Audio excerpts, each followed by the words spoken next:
What is up, everyone? JD here. I hope you're all doing well today. Today, I'm really excited to bring you my full review of the QSP Penguin. This one here has the 3.12 inch 154 cm coated blade steel, 4-inch titanium scales that are in a frag pattern. Overall length on the QSP Penguin is 7.12 inches, and its claimed weight is 3 ounces. Let's go ahead and grab the scale and see how much this one actually weighs. All right, we're gonna. So 3.2, and that could be any number of things that cause that to be off ever so slightly. Really quickly, I'm going to run through some of the comparison knives to give you an idea of the size of this 7-inch knife. First up is going to be the Spyderco Yojimbo 2. This one here is the DLT trading exclusive with the 20 CV blade steel. As you can see here, the QSP Penguin is a smaller knife overall. Very comparable cutting edges though, if you notice that, even though it is a smaller built knife. Next up is going to be the Spyderco Shaman. This one here is the S30V variant, so the base model or entry level model does have a coated blade. As you can see, the Penguin is just overall in size much smaller than both of these knives.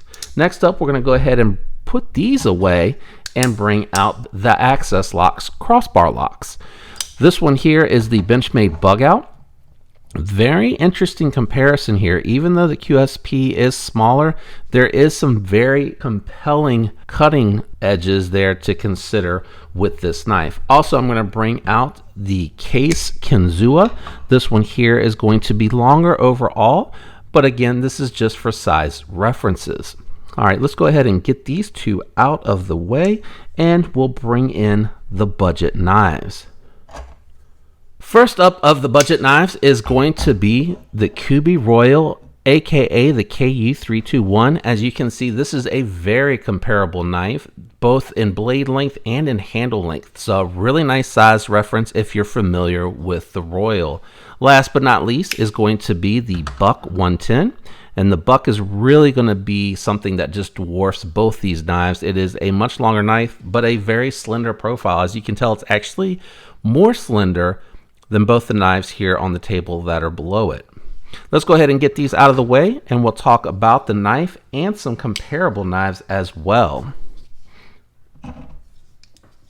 Okay, let's go ahead and jump into this knife because there is a lot to cover. The first thing I'd actually like to do is, just for a very quick frame of reference, is bring out my budget QSP Penguin. As you can see here, these are basically identical in how they're built with a few exceptions. First and foremost, the profile of the blade is actually thinner on the titanium version, and that is to allow for the ceramic caged bearings between the actual liners. And that's going to take me to the very next thing that you'll notice is that this has steel liners with scales over top of those liners. So this is going to lead the actual base model one to be much thicker. Well, I wouldn't say much thicker, but to be thicker overall. So let me bring it in nice and close here, and you can see a difference in the thickness, and it is noticeable. And then I'll do the same thing here. Let me do these. Oh, I just popped their spines. Let me do these up close as well, so you can see there is a difference in the overall thickness. That is one of the things that I really do actually like a lot about the titanium Frag, is the fact that it is just a thinner presence overall, making what was already a very nice EDC friendly sized knife, because it's that 7-inch mark, even nicer, taking up less space in pocket, just being thinner, and it actually makes it feel really nice and comfortable in hand. This reminds me a lot of the Bug Out as far as the thickness of this particular knife. QSP does a really good job with fit, finish, and action. And what do I mean by that? Look at that black wash. It is really well done. This one hasn't seen a lot of use, but I did have the non-frag variant before this, and I sold that to get this because I actually wanted to experience what this frag pattern really felt like if it added any kind of texturing or additional grip, and it does help a little bit.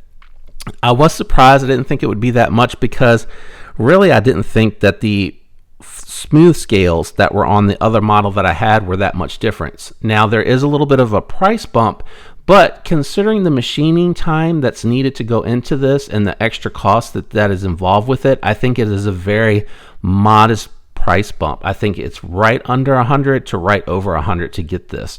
And again, as I mentioned, the finish on it, the anodizing looks nice and worn overall to the whole knife. It has that patina look, which I really enjoy. I like that a whole lot. Now, one thing that I did notice is you do feel a little bit of resistance when you're going to put it in pocket with the titanium pocket clip and the Frag pattern. They did a good job stopping it on one of the cutouts for the Frag, but it still catches a little bit and you still have a little bit of resistance going in and out. So a little thing to note on this particular model. Now the access to the liner lock remains really nice, and the lockup itself with the lock bar insert being in there is really nice. It is kind of hard to get because of the shadowing that I have going on. Try to get you a different angle. Stop pin acts as both the over travel stop and the lockup for the knife. Action is super duper smooth. This one's still breaking in. Again, I haven't carried it as much as the other one that I had, and I picked it up at a time where I had a bunch of knives coming in that I'm trying to review, both budget and doing a couple of different themes in the series that I have going on. But it really, QSP does a good job with these being so well done that when they come here, they're pretty much broken in when you get them with very little break-in needed. As you can see here, it's very well centered. Nothing really changed with the height of the thumb studs. That was one of my complaints, is that they use the same one, even though the blade and the scales themselves are thinner overall. What are some knives that are kind of comparable to this? The first thing that jumped out to mind was the Elementum, but I think there's another knife that is kind of, in my mind, taking over that particular spot, and that's going to be the Civivi Altus. This is pretty much identical in size to the Elementum, but I think it's a much nicer blade profile. I love the ergonomic lines on it. I think that the aesthetics are much better done, and it is a button lock, which I also really like. I know that's the new hotness, but again, I think that when you look at these two knives and you compare the ergonomics, obviously I'd give it to the Altus a little bit here, but I still love me this Penguin, and still feels really good in hand. Nice solid 3.5 finger grip lockup for me. And again, I'm a huge fan of 154cm, and I think QSP just does a fantastic job. QSP is one of the brands I'd actually like to see come out with a button lock. They do knives so well, and they haven't rushed one to the market. So it makes me think if they are working on one, I bet you it's going to be fabulous, just absolutely fabulous. Just a real quick couple of premium options as well is going to be the Urban EDC Supply F5.5.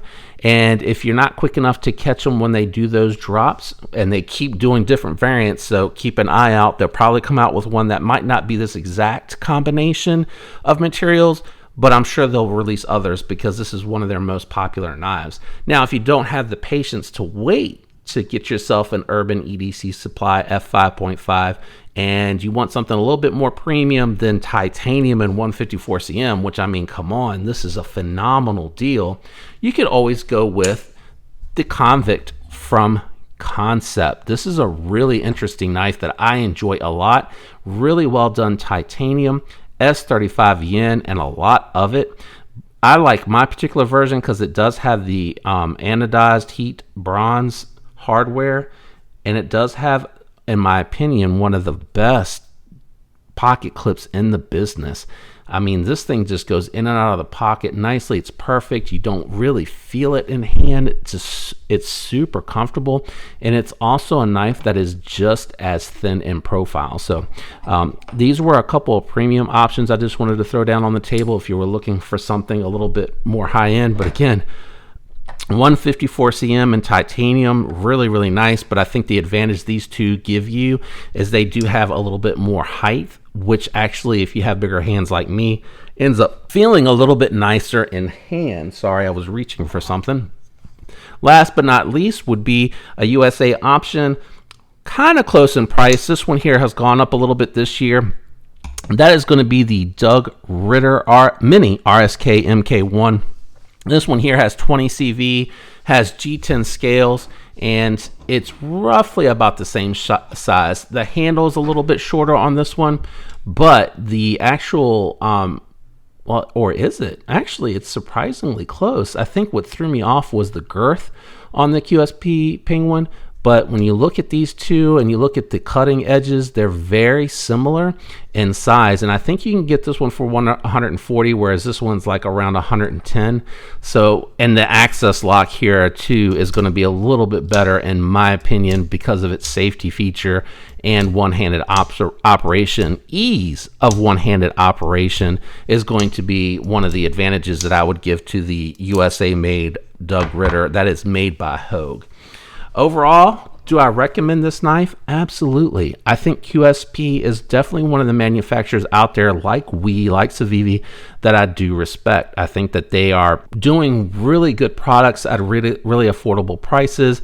They are giving you a very premium-esque experience. Now, am I saying that this is good as some of the premium brands out there? Probably not, but is it better than some of the Amazon knives that are out there? I can say safely, I think so. I think that there is a difference when you get these in hand and you're feeling them, and it even feels like an upgrade from its little brother, the budget variant of this particular knife. While this one does feel like it is well made, don't get me wrong, I think you can tell the micarta doesn't have any rough finishes to it. It feels really hard and smooth. It has all the chrome colored accents, and I know that you can get different variants that have them where they don't have the chrome, but again, it just feels much more blockier, and I don't know how to really describe it. It just doesn't feel as well refined as the titanium 154cm variant. I think that is a little bit to do with the fact that this has a combination of phosphor bronze washers with nylon washers sandwiched there in the pivot, so it kind of gives it this mushy type feel. Even though it is, fairly smooth, it's just not the same as that ceramic bearing access that you get here. Just a whole different experience altogether. And then the thinner profile I think helps. I like the way that the titanium feels in hand more than I do with the cheaper budgety micarta. Just a big difference in my opinion, but I definitely think this is impressive value. 154cm titanium with ceramic bearings, titanium pocket clip, frag pattern for additional grip, nicely finished stone washed black washed blade. Just a really impressive knife. This would go into my I would say it's over 100. I think that's the only thing that kind of sucks. I'd like to put it in my 50 to 100. When it goes into that 100 to 200 list, that it becomes really tough, right? I just showed you the Convict. That is definitely one that would also fall into that list. Let me think for a second. What else would be in there? The Wee Beacon, which is another thin slicing knife, but that's going to be really at the cap of that 100 to 200 list. You can get a Bug Out for about $30 more, and then if you watch, you'll see that Flytanium does sales on their Flytanium scales, and you can get them for around 50-ish bucks. And if you watch my anodizing video, you can get yours to look like this, which was really quite close, in my opinion, to the anodizing that you see here from QSP. I think what they did is they washed it and dulled it down, but I actually liked the rich finish on my Bug Out. Another thing that you want to take into consideration too, though, is that you can get for $110 a 14C28N full titanium damned design Hades, which is a lot bigger of a knife. If you want something that has more presence, you can see here this is definitely going to be one of the smaller knives that you can get from their full size lined up at Damned Designs, but it is going to be bigger than the QSP Penguin. So if you want something a little bit bigger, this is something else to consider, because for $135, you can get it with the S35N if you don't want the 14C28N, which I think is a phenomenal steal. This one here, though, instead of being a frame lock, is a liner lock, and I like that because you don't have to worry about where your fingers land for deployment. You can put them anywhere on the knife, and you're going to get that nice action, which also means for the lefties, it's going to be really nice. And the last point that I want to make about this knife, it is not a reversible pocket clip. So that's all stuff to take into consideration with this knife. If you don't care, if you're right-handed and it makes no difference to you, or you never carry anything in your left pocket, then you're all set. This is definitely a recommendable knife, and it will go into my recommendable playlist.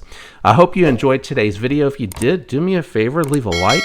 Think about subscribing if you're not already subscribed. What are you thinking about? Obviously, you're enjoying the content if you made it to this point of the video. And thank you to everyone out there that already supports the channel. You are all awesome. I appreciate the support, and I hope you have a fantastic week. Until next time, peace.